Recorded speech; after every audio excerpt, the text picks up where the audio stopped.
افلا یتدبرون القرآن، تدبر قرآن، مولانا امین احسن اصلاحی۔ سورہ النجم، آگے آیات 56 تا 62 کا مضمون۔ آگے خاتمہ سورہ کی آیات ہیں۔ خاتمہ میں قرآن کے معروف طریقہ کے مطابق اس مضمون کی پھر یاد دہانی فرما دی گئی ہے جس سے سورہ کا آغاز ہوا تھا۔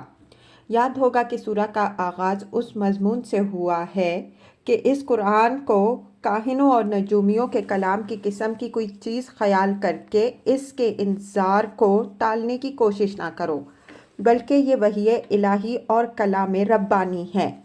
اگلے زمانوں میں جس طرح نذیر آ چکے ہیں، انہی کے زمرے کا ایک نذیر یہ بھی ہے۔ یہ جس چیز سے تمہیں ڈرا رہا ہے اس کو دور نہ سمجھو، وہ آئی کھڑی ہے، اور جب آ جائے گی تو اللہ کے سوا کوئی اس کو دور کرنے والا نہیں بنے گا۔ اس کلام کا مذاق نہ اڑاؤ، یہ ہنسی مسخری کی چیز نہیں، رونے کی چیز ہے۔ ہوش میں آؤ، اللہ ہی کو سجدہ اور اسی کی بندگی کرو۔ اس روشنی میں آیات کی تلاوت فرمائیے۔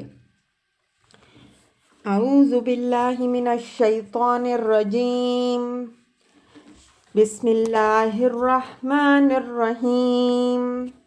ھذا نذیر من النذر الاولی، ازفت الآزفہ، لیس لہا من دون اللہ کاشفہ، افمن ھذا الحدیث تعجبون، وتضحکون ولا تبکون، وانتم سامدون، فاسجدوا للہ واعبدوہ۔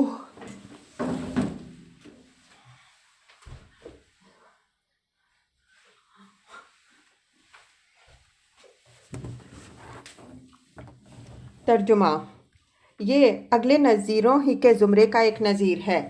قریب آنے والی قریب آ گئی ہے، اللہ کے سوا اس کو کوئی ٹالنے والا نہیں ہو سکتا۔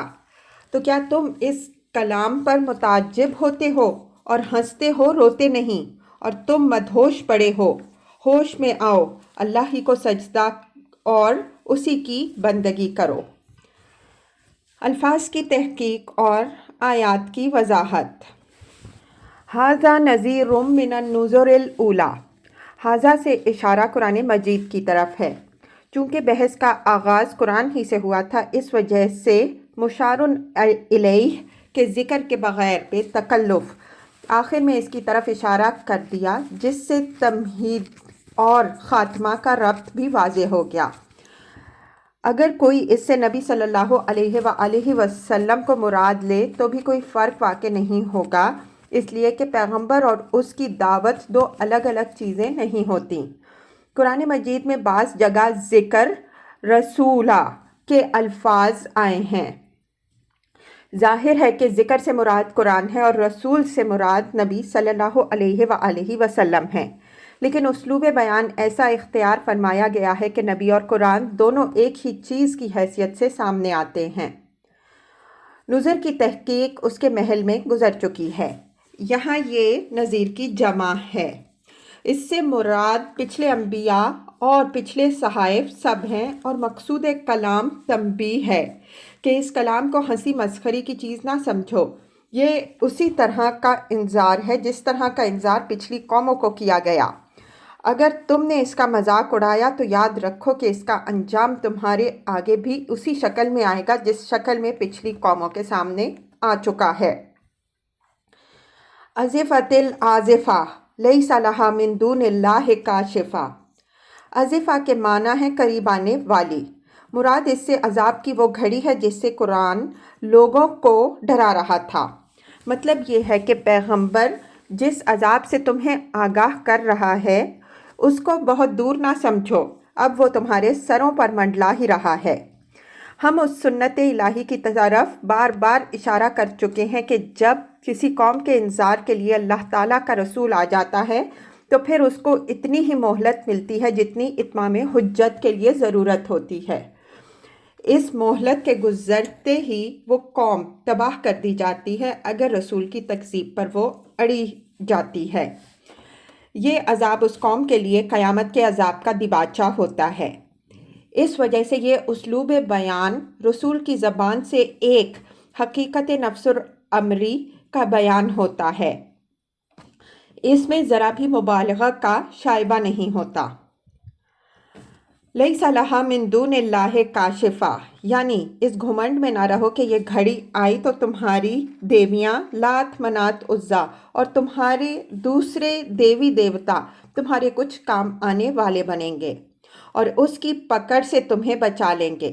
یاد رکھو کہ اللہ کے سوا اس کو دور کرنے والا کوئی بھی نہیں بن سکے گا۔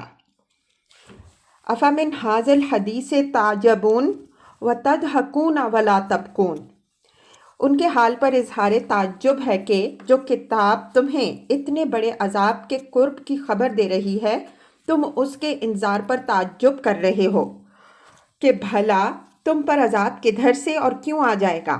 آگاہ ہو جاؤ کہ یہ چیز ہنسنے اور مذاق اڑانے کی نہیں بلکہ رونے اور سر پیٹنے کی ہے، لیکن تم رونے کی جگہ اس پر ہنس رہے ہو۔ وَأَنْتُمْ سَامِدُونَ، سمدا اور سمود کے معنی مدہوش ہونے کے ہیں، یعنی یہ کتاب تو تمہیں جھنجھوڑ کر جگا رہی ہے، لیکن تم غفلت کے بستروں پر پڑے سو رہے ہو۔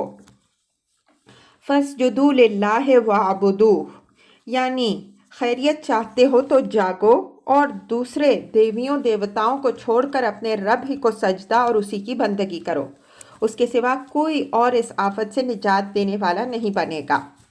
اس سورت کا آغاز ستاروں کے حبوط و سجود سے ہوا تھا اور اس کا اختتام اللہ ہی کے لیے سجدہ اور اس کی عبادت کی دعوت پر ختم ہوا ہے۔ اللہ تعالیٰ کا شکر ہے کہ ان سطور پر اس سورہ کی تفسیر تمام ہوئی۔ فالحمد للہ علی ذالک۔ رحمان آباد 23 جولائی 1977، 6 شعبان 1397 ہجری۔